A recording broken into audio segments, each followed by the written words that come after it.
Bonjour, je m'appelle Daniel Grandry, je suis élève à l'Athénée Royal de La Roche-en-Ardenne. Aujourd'hui, nous allons vous parler de l'addiction aux jeux vidéo. Nous allons partir à la rencontre d'élèves, mais aussi de professionnels, pour vous donner leur point de vue sur le sujet. Nous questionnerons également quelques parents sur la thématique. Une grande enquête signée Aline, Élise, Aurélie, Yann, Daniel et Lucas. Depuis quelques années, on travaille en collaboration avec l'asso Alfine qui nous permet de financer des projets à caractère entrepreneurial. Donc on stimule des compétences chez les jeunes.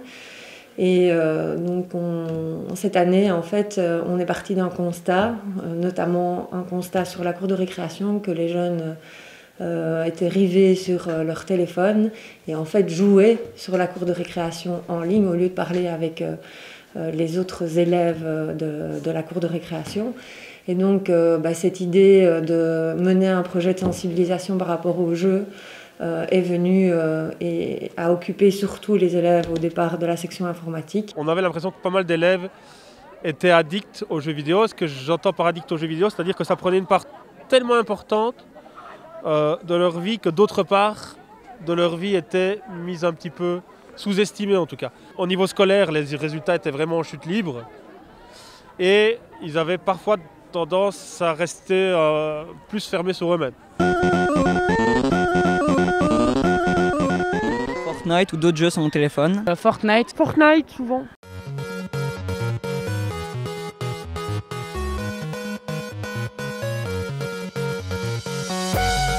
Moi je joue à GTA 5. À GTA.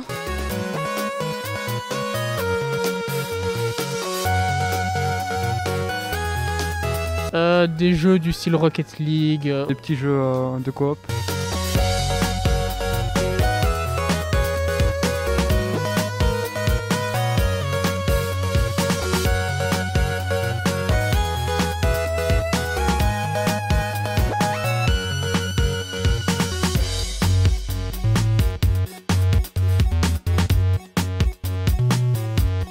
Je joue à League of Legends, à World of Tanks et à Minecraft principalement.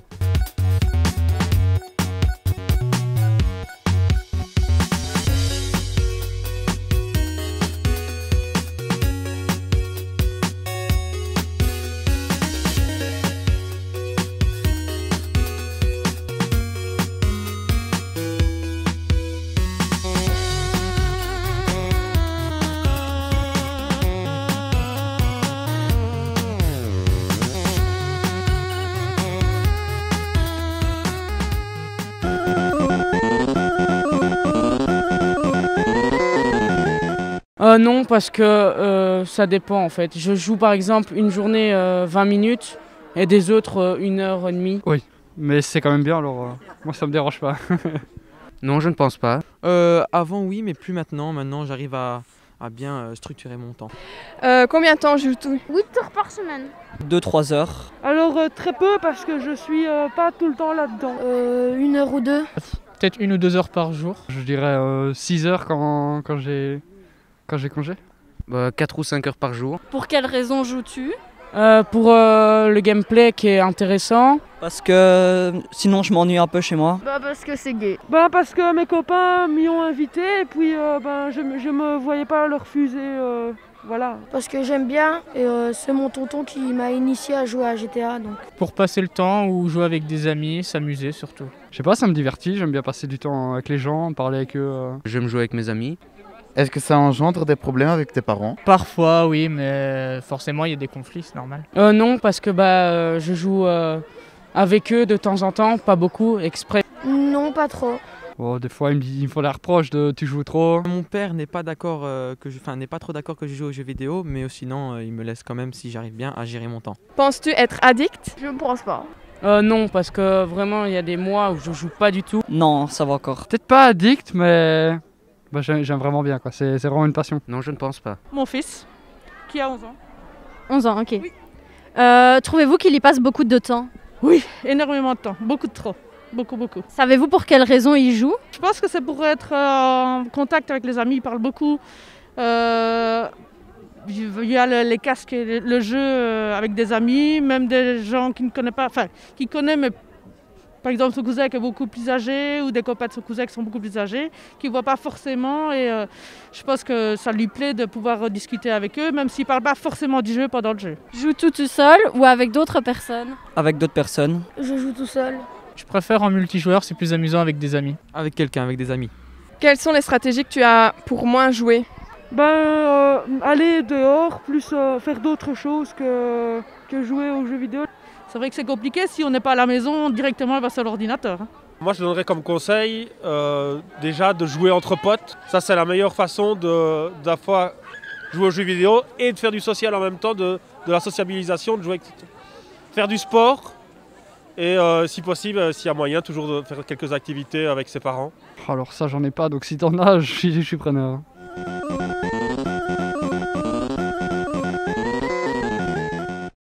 Donc, on va prendre un exemple qui est beaucoup plus connu du grand public que celui des jeux vidéo. On va par exemple prendre un exemple avec le tabagisme. Mais on sait que quand on décide de fumer, eh bien, il y a deux choses qui se passent. D'une part, il y a le geste du fumeur, hein, le fumeur qui allume une cigarette pour soulager toute une série de choses qui sont plutôt d'ordre psychologique, par exemple, situation de stress, par exemple, une envie de détente, par exemple, une envie ou un rituel après un repas, enfin, toutes les raisons psychologiques qui peuvent faire que le fumeur va allumer une cigarette. À côté de ça, en fonction des substances qu'on va ingérer, donc des substances chimiques, la nicotine, le goudron, etc., il y a tout un mécanisme de dépendance physique qui se met en place dans le corps. Donc, c'est-à-dire l'organisme, il s'habitue petit à petit, s'accoutume à avoir une certaine dose des produits qu'on va ingérer en fumant une cigarette. Donc là, on voit bien qu'on a d'une part les effets psychologiques et de la dépendance psychologique, d'autre part, on a une dépendance qui est plutôt liée à des produits et liée à quelque chose de physique. Dans les soucis de surconsommation aux jeux vidéo, eh bien, on n'a pas cette deuxième partie, à savoir la partie physique, puisqu'on ne va rien ingérer. Donc, on est bien sur quelque chose qui est intégralement psychologique, donc qui repose sur ce qu'on va investir psychologiquement dans le jeu vidéo. Donc, on n'a pas cette notion de dépendance physique, donc on n'a pas cette notion de manque physique, même si la dépendance psychologique peut parfois être tellement importante qu'on va ressentir, on va somatiser quelque part une série de symptômes qui vont nous donner l'impression qu'on peut éventuellement avoir cette dépendance physique. Donc, vous nous aviez aussi parlé de 5 catégories de joueurs, dont 2 qui étaient inquiétantes. Pourriez-vous nous résumer brièvement ces catégories? Alors, si on regarde un peu les types de jeux vidéo et les types de consommation de jeux, eh bien, on va avoir, par exemple, celui qui va rentrer chez lui et qui, même en dehors des jeux vidéo, va tout de suite se ruer sur les écrans. Donc, c'est des personnes qui ont vraiment besoin d'une présence, qui ont vraiment besoin de cet écran allumé. Et donc là, on voit que derrière, ce qui se cache, c'est pas tellement un problème lié aux jeux vidéo, c'est plutôt un problème lié à la construction de soi-même et à la peur de perte, la peur d'abandon, etc. Donc, plutôt un problème d'ordre psychologique. La deuxième catégorie, ce sont les gens qui ont besoin de sensations fortes. Donc, c'est souvent les jeux de simulation, les jeux en vision subjective, les jeux dans lesquels on va avoir des sensations fortes, où on va pouvoir se mettre dans des rôles qui sont totalement inacceptables. Donc, les jeux de tir, les jeux de vol, les jeux de voiture, enfin, ce genre de jeux. Et donc là, quelque part, souvent, c'est des gens qui vont rechercher un petit peu cette petite montée d'adrénaline qu'ils peuvent ressentir dans le jeu vidéo, mais ils ne sont pas trop inquiétants, parce qu'à partir du moment où ils vont trouver des activités dans lesquelles ils peuvent s'épanouir hors jeu vidéo, eh bien, ils vont pouvoir tout à fait s'y épanouir. Alors, la troisième catégorie, c'est ceux qui aiment construire, qui aiment manipuler, qui aiment créer. Donc, c'est vraiment des jeux plus stratégiques comme les jeux avec des avatars ou les jeux comme les Sims, par exemple, qui ont eu un gros succès il y a quelques années, comme Fortnite actuellement. Donc, ils demandent vraiment de construire et de manipuler. Eh bien, là, ça va effectivement faire très très peur aux adultes en général, parce que c'est des jeux qui vont prendre énormément de temps. Mais si ça prend énormément de temps, quand on arrive à peu près à ce qu'on a voulu, eh bien, ça perd aussi pas mal de son intérêt et ça le perd assez rapidement. Et donc, petit à petit, c'est des jeux qui vont souvent se réguler un peu d'eux-mêmes. Même si dans la phase de création, eh bien là, ils vont prendre énormément de temps et là, ça va évidemment énormément inquiéter les adultes. La quatrième catégorie, eh bien, c'est le joueur qui, lui, va chercher quelque part à se créer une estime de lui-même à travers le jeu. Alors celui-là, il est aussi problématique. Pourquoi? Parce que ça va créer ce qu'on appelle des joueurs acharnés. Donc des joueurs qui veulent atteindre le plus haut niveau possible. Et donc eux, ils vont jouer jusqu'à atteindre un niveau extrêmement élevé, si ce n'est que dans les jeux vidéo, une de leurs caractéristiques, Mais c'est qu'il n'y a pas de niveau final. Donc potentiellement, ils peuvent jouer jusqu'à épuisement ou jusqu'au bout du bout. Et ce qu'il faut aussi comprendre, c'est que les multinationales qui se cachent derrière les jeux vidéo en ligne engagent aussi des joueurs professionnels pour garder les gens allumés dans le jeu et pour continuer à ce que la personne jouent. Alors ceux-là, effectivement, ils sont un peu en danger. Pourquoi? Parce que ils ne pourront jamais obtenir ce qu'ils cherchent à obtenir. Et ce qu'ils cherchent à obtenir, c'est quelque part parce qu'ils ne l'obtiennent souvent pas dans le réel. Ils obtiennent souvent une reconnaissance ou une estime d'eux-mêmes assez abîmée dans le réel. Et donc ceux-là, il faut vraiment en prendre soin et essayer de leur faire enregistrer des petites victoires dans le réel, des petites victoires sur eux-mêmes, des petites victoires qui permettent de redorer leur estime d'eux-mêmes pour justement les raccrocher à cette logique réelle et les dégager un petit peu du virtuel. Et puis vous avez la dernière catégorie, c'est ceux qui veulent réseauter, hein, qui veulent nouer des liens. Alors eux, ils sont souvent sur les jeux en ligne dans lesquels il y a des chats, un peu des réseaux sociaux cachés, etc. Et ceux-là, pourquoi est-ce qu'ils ne sont pas trop inquiétants? La grande majorité des gens qu'on rencontre dans les jeux en ligne sont des gens qu'on connaît aussi dans la réalité ou qu'on rencontre aussi dans la réalité. Ceux qui y vont parce qu'ils ont peur de l'abandon, ils ont peur de louper l'information, ils ont peur de rater quelque chose, ils ont peur d'être abandonnés. Et ceux qui vont chercher dans leur interaction avec l'écran un grand besoin de renforcement de l'estime d'eux-mêmes. Au moins là, j'y arrive, au moins là, j'ai un niveau, au moins là, je suis quelqu'un. Donc ces deux catégories de joueurs-là sont des joueurs qui, pour moi, nécessite une grande attention et nécessite peut-être une aide, enfin même pas peut-être, certainement une aide et un accompagnement externe. Dans la campagne Yapaka, Maîtrisons les écrans, on parle de la règle de 3-6-9-12. Pourriez-vous nous en parler? Alors, c'est des balises en fait pour voir à quel moment on peut introduire dans la vie d'un jeune les différents types d'écrans. Donc ça veut dire une implication vraiment importante du parent qui va faire le chemin avec lui pour lui montrer comment on utilise Internet, comment on utilise les écrans, comment on utilise les jeux vidéo. Donc vraiment un apprentissage. Et à partir de 12 ans, on va lui proposer de lui lâcher la main. On ne devient pas utilisateur des réseaux, de son image numérique, de son image virtuelle de façon innée. Ça s'accompagne. Donc vraiment prendre un temps pour discuter, pour communiquer, pour échanger et pour petit à petit, alors, placer des règles qu'on va pouvoir lever au fur et à mesure que le jeune montre qu'il est capable de les tenir et qu'il a une consommation et une utilisation responsable des médias. On peut choisir de laisser aussi son jeune devenir notre éducateur numérique. Mais attention, notre éducateur numérique, ok, mais jusqu'où? Jusqu'où nos valeurs commencent à être heurtées. Ne pas oublier qu'à cet âge-là, donc à l'âge de l'adolescence, plus les adultes vont rejeter un domaine, c'est-à-dire ne pas s'y intéresser, plus en réaction, les jeunes risquent de s'y engouffrer. Quand un jeune termine une séance de jeux vidéo, qu'est-ce qui vous empêche de prendre le canevas de questions que vous poseriez à la fin d'un match d'un peu ce que vous voulez, foot, basket, hockey, ce que vous voulez? T'as gagné, t'as perdu, tu t'es bien amusé, t'as bien joué, quand est-ce que tu rejoues? Est-ce que tu as atteint tes objectifs? En tant qu'adulte, par rapport à ces notions d'écran et de jeux vidéo, il faut faire 3 choses. Communiquer, échanger, partager. Il faut rester à tout prix en relation avec le jeune pour qu'il puisse nous expliquer ce qu'il va chercher dans ces technologies et qu'on puisse lui apporter une réponse réfléchie et raisonnée en fonction de notre expérience de la vie, qu'on puisse discuter, qu'on puisse échanger, qu'on puisse partager, qu'on puisse négocier. Quand on communique ses peurs, quand on communique ses craintes et quand on va chercher quels sont les besoins des jeunes qui se cachent derrière cet usage de technologie, finalement peuvent se régler relativement facilement.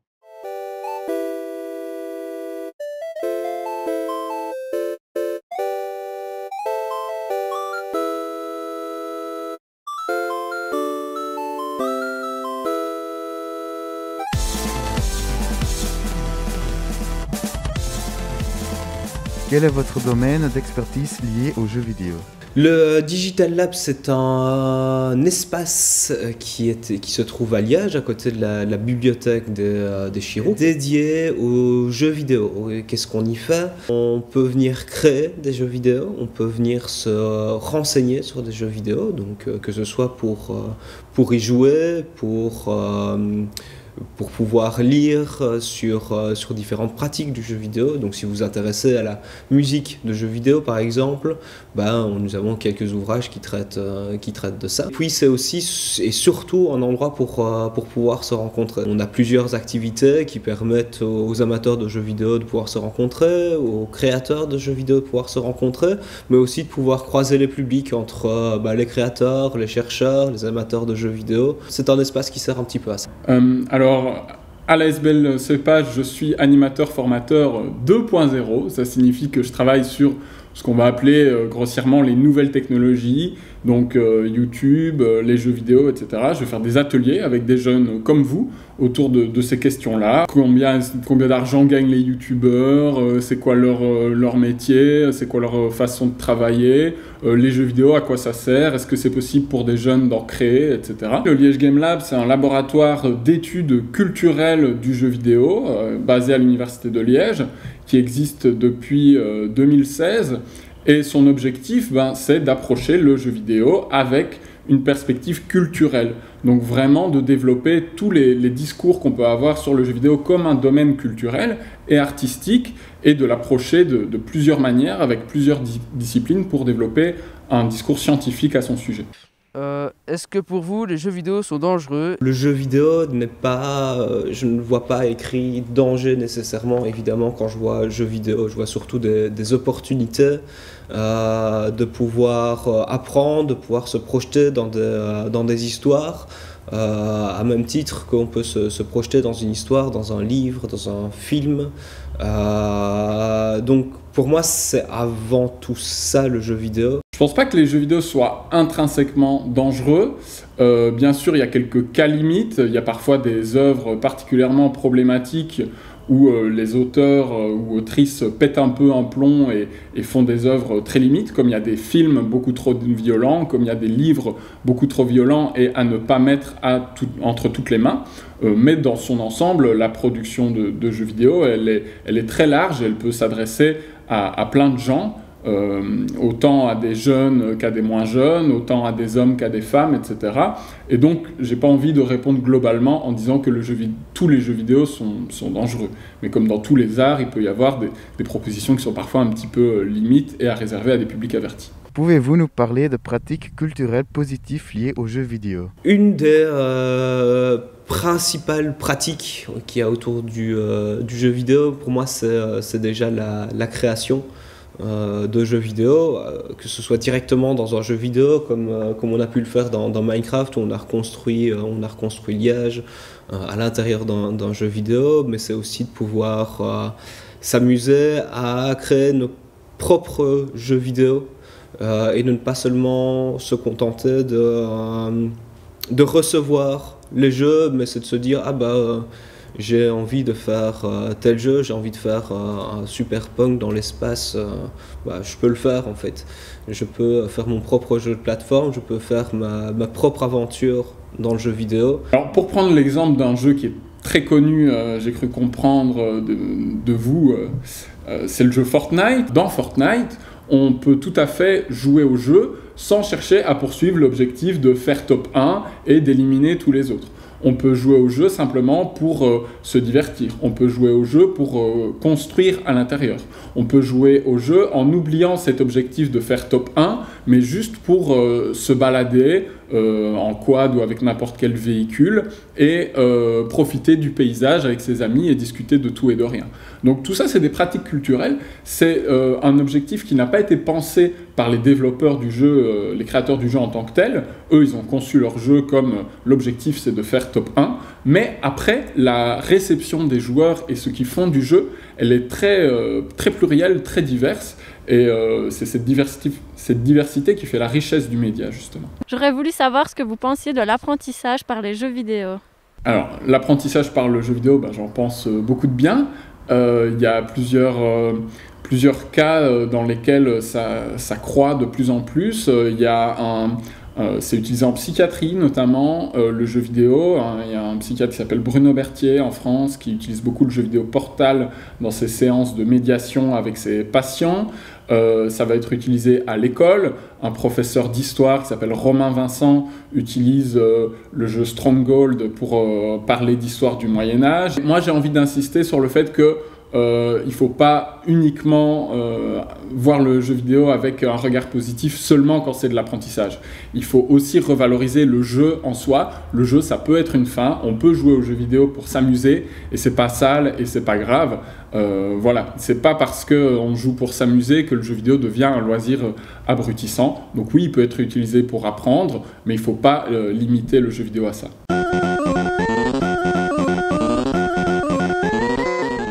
Poser des questions sur les jeux auxquels jouent vos enfants, de vous intéresser aux histoires et pourquoi ça leur plaît, et peut-être un de ces quatre de prendre une manette en main et de cette fois-ci vous faire guider par votre enfant. Là, c'est pas la conception qu'on a habituellement du parent et des enfants, mais ça vaut le coup. Ça peut vous ouvrir des portes. C'est important de prendre le temps de se questionner sur l'origine de cette pratique intensive et puis aussi de s'y intéresser pour la revaloriser, ne pas la diaboliser, ne pas la rejeter d'un revers de la main, mais vraiment poser des questions. Tiens, c'est quoi le but dans ce jeu et qu'est-ce qu'il faut faire pour y être bon? Et est-ce que tu peux me montrer? Est-ce que tu peux me faire découvrir?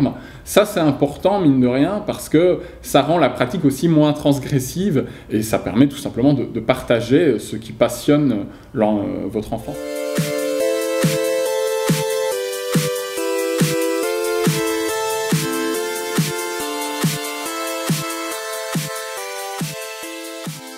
Bonjour, je m'appelle Aurélie de Saucy, je suis en 6 TTR de l'Athénée Royal de La Roche-en-Ardenne.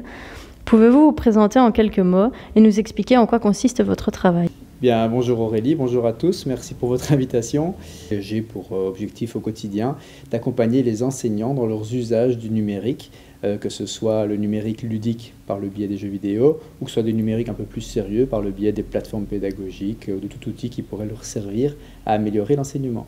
Alors par rapport aux jeux vidéo, j'ai été moi-même évidemment un joueur, je suis toujours un petit peu, j'ai des enfants qui y jouent, mais d'un point de vue plus professionnel, je suis notamment responsable de la partie recherche de l'événement Ludovia, donc c'est moi qui ai la responsabilité de vérifier un petit peu tous les projets de recherche qui sont amenés là pour les communications. Et Ludovia, c'est quoi? Ludovia, c'est un événement autour du ludique éducatif, le ludique essentiellement numérique, où on parle beaucoup de jeux vidéo aussi. Comment utilisez-vous le média jeux vidéo dans votre travail? Alors par rapport aux médias jeux vidéo, il y a deux choses, soit on le produit, soit on l'utilise. Alors le plus souvent on l'utilise bien évidemment, c'est-à-dire qu'on va essayer de trouver dans les jeux quelque chose qui pourrait servir à l'apprentissage. Par exemple, pour les premières années cette année-ci, à cause de la pandémie, ils n'ont pas pu venir en classe, et donc on a décidé de leur créer un escape game qu'ils pouvaient faire de chez eux à la maison pour découvrir l'environnement numérique de notre haute école. Et donc on a créé un escape game où on s'est déguisé, on a fait une petite sorte de jeu, ils devaient trouver des indices, etc. Et ils passaient par les différents environnements, ils déposaient des devoirs dans l'espace numérique, ils prenaient les leçons, ils observaient ceci, cela. Et donc ce petit jeu qui a été construit évidemment pas avec les compétences de l'entreprise de jeux vidéo, forcément a été très apprécié et a été une entrée en matière assez ludique et sympathique pour les étudiants de première année. Il y a une catégorie de jeux qui, elle, est particulièrement intéressante dans mon métier, ce sont les jeux de simulation, les jeux qui font croire quasiment qu'on est dans le monde réel. Typiquement, il n'y a pas longtemps, j'accompagnais des futurs camionneurs, des étudiants camionneurs qui allaient déplacer des marchandises lourdes. Et le gros problème par rapport à cette formation-là, c'est qu'il y a un camion pour 17 élèves. Et donc, pendant qu'un élève est en train de conduire le camion, 16 patientes. Aujourd'hui, on a mis en place un Serious UM qui est une simulation finalement, qui a l'air d'être un jeu vidéo, mais finalement qui est un outil d'apprentissage. Et les élèves se mettent en simulation derrière un faux camion pendant que un seul fait la manipulation. On a optimisé par 16, 17, 18 en fonction du nombre d'élèves la potentialité pédagogique de la même séquence de cours. Donc vous voyez que c'est prendre par le jeu vidéo, c'est totalement possible. Est-ce que pour vous les jeux vidéo sont dangereux? Parce que forcément, si vous recevez un jeu et que vos clés de décodage sont très basiques, ben vous allez peut-être vous identifier au personnage, vouloir faire les mêmes bêtises que dans GTA ou des choses comme ça dans la réalité. Alors qu'en fait, si vous avez une clé de décodage suffisamment travaillée et réfléchie, ben vous allez bien vous rendre compte que c'est de la fiction et c'est peut-être pour vous l'occasion de faire des choses qui ne sont pas possibles dans la vie réelle pour vous échapper d'une réalité, mais avec la compréhension très fine que vous n'allez pas reproduire ces événements-là. De la même façon, vous pouvez aussi attaquer un jeu vidéo ou découvrir un jeu vidéo en vous disant que vous y allez pour un passe-temps, un plaisir, et donc c'est vraiment une occupation comme un livre, un roman par exemple. A l'inverse, il y a des jeux vidéo de l'ordre du serious game qui sont beaucoup plus, presque des simulateurs finalement de vie réelle que vous pouvez utiliser pour apprendre, pour évoluer. Donc, est-ce qu'un jeu est dangereux? Non. L'usage, ben, ça dépend, il y a toujours des abus dans tous les sens, peu importe. Trop lire de livres, c'est aussi vous exclure d'une vie sociale. Trop jouer, ça pourrait être la même chose. Et après, au niveau des clés de décodage, franchement, ça se joue là. Si vous êtes capable de comprendre ce que vous avez entre les mains, il n'y aura pas trop de soucis. Si à l'inverse, vous prenez ça comme étant des similitudes de la vie réelle et que vous n'en discutez pas assez avec vos parents et vos amis, ben forcément, il y a un risque d'identification fort parce que contrairement à un livre, vous êtes acteur directement dans le jeu et donc le sentiment d'immersion est plus important. Donc il faut conscientiser cet élément-là. Pour vous, c'est quoi être addict aux jeux vidéo? Est-ce qu'un ado qui joue 4 heures par semaine peut être considéré comme addict? Alors je ne sais pas s'il y a un timing qui rend les gens addicts. Moi je n'ai pas cette impression que c'est un chiffre qu'il ne faut pas dépasser. Je pense qu'il y a surtout beaucoup de comportements annexes à observer. Effectivement, quelqu'un qui va jouer 8 heures par jour, mais au moment du repas, au moment de sortir avec ses amis, au moment d'étudier, etc., il peut décrocher sans problème et aller travailler, s'y intéresser et avoir autant de passion pour le reste. J'ai l'impression qu'il n'y a pas vraiment d'addiction. Par contre, un enfant qui ne joue peut-être qu'une demi-heure par jour, mais qui la nuit se réveille parce qu'il pense au jeu, le matin se réveille avant ses parents pour pouvoir aller jouer en cachette dans la période d'interdiction, etc., etc., là, on a une inquiétude plus grande. Donc, c'est plus les comportements annexes aux jeux vidéo qui m'inquiètent que le fait de jouer lui-même. Il m'est arrivé de jouer des soirées entières avec mes enfants à des jeux collaboratifs. J'ai 4 enfants à la maison. On passe des soirées derrière Mario Party, par exemple. Et voilà, je ne pense pas qu'on vit quelque chose de dramatique. Si vous n'arrivez pas à vous concentrer en classe, si vous n'arrivez pas à maintenir une discussion soutenue sur d'autres sujets parce que rien d'autre vous intéresse, il y a peut-être une addiction. Parfois, l'addiction est bonne aussi. On peut trouver, grâce à une addiction, une passion dans une vie. Et voilà, vous pouvez très bien partir de jeux vidéo pour finalement en produire soi-même. Mais dans ce cas-là, quand vous regardez les jeux vidéo et que vous les utilisez en tant que consommateur, il faut avoir le réflexe de pousser l'analyse, de se questionner sur comment ils sont faits. Et déjà, à un âge très jeune, mon fils de 12 ans crée ses propres jeux vidéo. Mon deuxième, il rêve de devenir youtubeur et de parler de jeux vidéo. Il n'y a pas de problème à ce niveau-là non plus pour moi. La seule chose, c'est qu'à côté des jeux vidéo, il y a des longues heures d'écriture de scénarios, des longues heures de préparation de plans, des longues heures de tournage et de montage qui se passent aussi derrière un écran, mais là où il y a un vrai apprentissage qui se fait avec lui et on passe d'excellents moments autour de ça. Donc est-il addict pour autant? Il est passionné, et je crois qu'il y a une différence entre passionné et addict qui se joue dans les comportements annexes justement. Auriez-vous un message à faire passer, par exemple, aux parents qui s'inquiètent de la surconsommation de jeux vidéo par leurs enfants? La limite d'âge de Fortnite, si je ne me trompe, est à 12 ans. Mon fils a eu 12 ans en janvier, enfin l'un de mes enfants. Ben voilà, il n'y a rien à faire. À 11 ans, il en avait déjà envie, des copains de classe y jouaient déjà. Voilà, il y a une certaine discussion à avoir entre nous et l'enfant, mais aussi avec les autres parents si on y arrive, pour se mettre d'accord, parce que c'est pas simple qu'un enfant soit exclu des groupes parce qu'il ne joue pas au jeu et que les autres y jouent. Et donc on s'est mis d'accord sur des points de rendez-vous avec les copains de classe où voilà, ils ont eu l'occasion dès les 11 ans et demi, 12 ans, malgré l'interdiction, de pouvoir se voir 2 heures semaine le mercredi après-midi dans un timing qu'on avait tous défini en commun. Allez voir un petit peu, allez voir aussi que c'est un métier aujourd'hui qui mène à quelque chose. On peut être dans le jeu vidéo en Belgique et gagner bien sa vie. On peut être un utilisateur de jeux vidéo et créer des vidéos qui sont regardées et qui sont monétisées. C'est pas un sujet tabou, mais c'est peut-être pas l'avenir. C'est comme le football. Il y a beaucoup d'appelés, très peu d'élus. Tous les jeunes veulent devenir, certains y arriveront. Il faut conscientiser que le jeu vidéo ne vous permettra pas tout. Et que l'école à côté, et la vie, et le sport, et les amis ont tout autant d'importance. Les jeunes communiquent énormément pendant qu'ils jouent, donc le lien social, il est fort entre les jeunes. Peut-être qu'ils ne discutent pas des sujets qui vous intéressent, ça, c'est un autre débat, mais n'ayez pas peur que les jeunes entre eux, aujourd'hui, ils ne se sentent pas seuls lorsqu'ils jouent.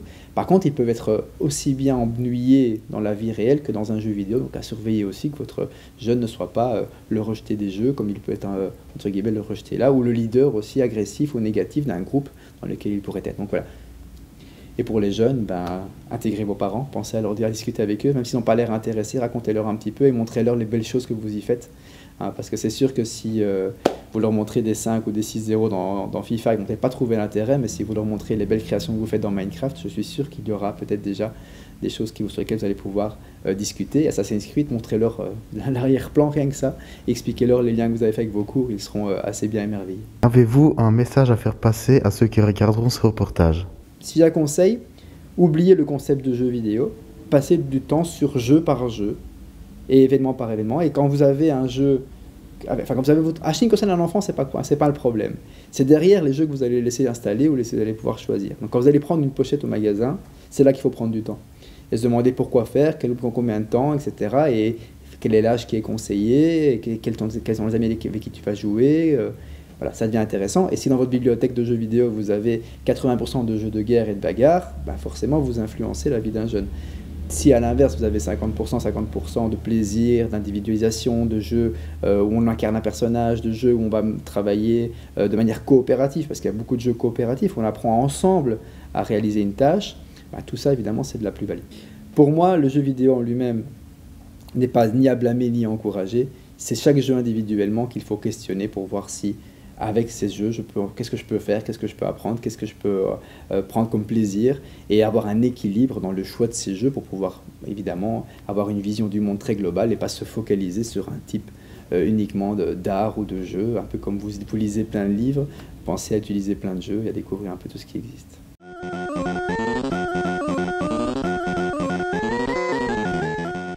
C'était une grande enquête, signée Aline, Élise, Aurélie, Yann, Daniel et Lucas.